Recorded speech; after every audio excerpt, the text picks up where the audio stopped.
तो ना आपका रीजनिंग का श्रृंखला में लुप्त संख्याएं ए बी ज्ञात कीजिए और ए बी प्लस ए का मान ज्ञात कीजिए। इसमें संख्याएं 25, 36, 49, ए, 81, बी, 121।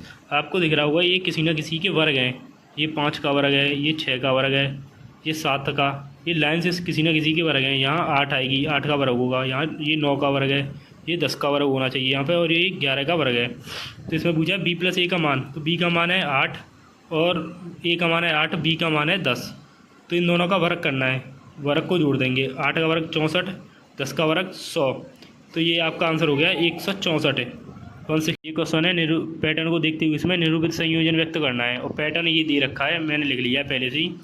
इसमें देखना है तो ए यहाँ पर कितने बढ़ रहे हैं, बी सी 2, डी ई 2, यहाँ पर आगे बढ़ेंगे 2, ई एफ जी, तो यहाँ जी लिख लेंगे। फिर जेड वाई एक पहले, फिर एक्स एक पहले, -1 हो रहा है, -1, यहाँ -1, यहाँ भी -1 है। एक्स से पहले डब्लू, और फिर 3, यहाँ +3 हो रहा है 6, यहाँ +3 9, यहाँ पर भी +3 करेंगे 12। तो आप देख सकते हैं ये किस में आ रहा है, CW 12, और इसके बाद H आएगा। यही एक ऐसा आंसर है जिसमें CW 12 आ रहा है लाइन से, ऐसे ही लिख लेंगे। आपका आंसर हो गया C। सॉल्व करेंगे इस सवाल को। यदि आप दक्षिण पश्चिम की ओर मुख करके खड़े हैं और 180 डिग्री दाईं ओर मुड़ते हैं, तो अब आपका किस दिशा की ओर मुख है। तो इस सवाल को पहले हम यहाँ बना लेंगे डायरेक्शन। इधर पूर्व, पश्चिम, उत्तर और दक्षिण। तो अब इसमें हम खड़े हैं इधर, या इधर मुँह करके, तो ये हो गया 45 डिग्री का। ये 90 डिग्री के होते हैं, 90 डिग्री और 90 डिग्री, और ये आधा 45 का हो गया।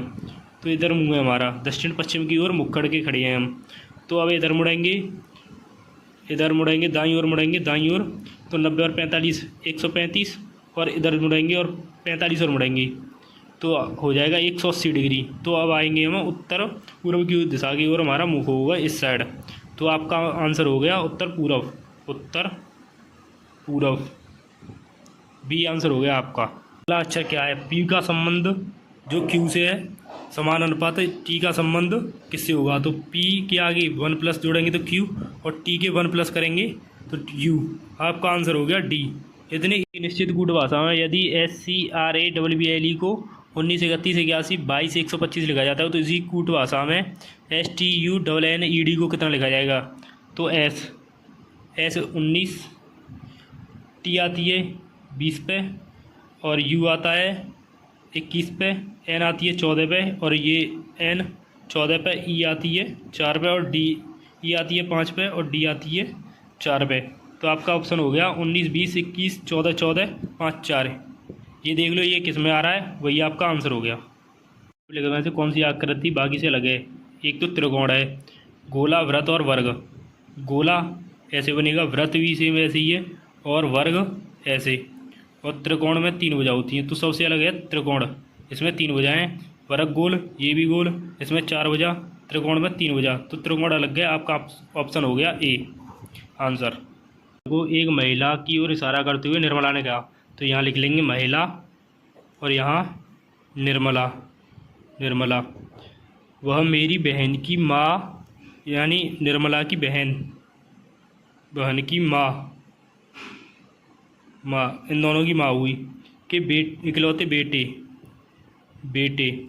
यानी इन दोनों के भाई की बेटी है, भाई की बेटी। तो निर्मला से क्या संबंध है इन दोनों का, निर्मला का इसकी भाई की बेटी से क्या संबंध है। तो ये इस बेटी की, ये निर्मला बुआ लगी, बुआ। आपका ऑप्शन हो गया सी। पर्दे कपड़े से उसी तरह संबंधित है जिस तरह ब्लाइंड से संबंधित है। ब्लाइंड से किससे संबंधित है, ब्लाइंड का मतलब है इसमें खोल, कवर वगैरह से। तो आपका आंसर हो जाएगा ये कवर से। करेंगे इस सवाल को। साबुन का संबंध साफ सफाई से है, उसी तरह इत्र का संबंध है। तो इसमें ए में दे रखा है साफ सुथरा, तो साबुन का संबंध है साफ सफाई से, तो ये तो होगा नहीं, आपका ए गलत है। गंध से, यानी इत्र जब हम लगाएंगे तो एक स्मेल सी आएगी, यानी गंध आएगी। तो आपका ऑप्शन हो गया बी।